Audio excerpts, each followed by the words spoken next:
E nongu ngauna ni u wase tuku na kuspili. Le livna tamate era simberni klava vanaka na kinabamba ni porofta. Le levuna tamate era no numa ni porofta na tau ni tungana lotu. Yes, senga. Na porofta wakataki mo se atama, se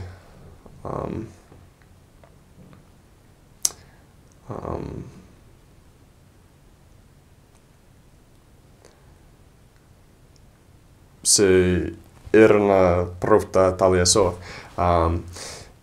Erna porofta ve erna kai pura kede. Sengi ve tungana lotu. Se vidangana lotu no porofta chiwi pura me ra wasena kospeli ve erna tamat kedenga. Me wasena na wandindina ni Jesus Kristo ve erna tamata. Me chigo duangana lotu. Na porofta chigo vuona kokoa na matambete na lesi me rauni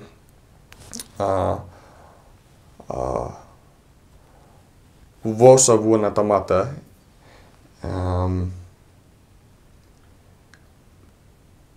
se dengoma na waktakila mai vuona kalo. Na porofta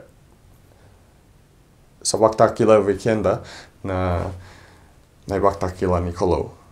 Le levuna tamate levuna kai enda sengi rauni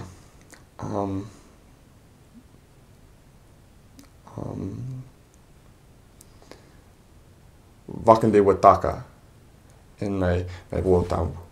Ia sa chigo na porofta me rauni wande wataka sona vosa se sona ka rauni drain menda waksamtaka se menda kila na world.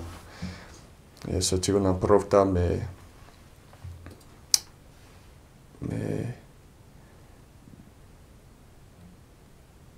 vosa weekenda mai vuona kalo. O kilani bimbi na porofta sing du tana tamata rauni waka na porofta. Na porofta in sing dai o Thomas S. Monson o koa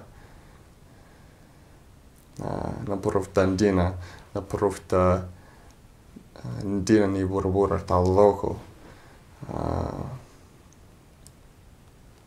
Kawa sena pekilango. Ja, Jesus Kristo, amen.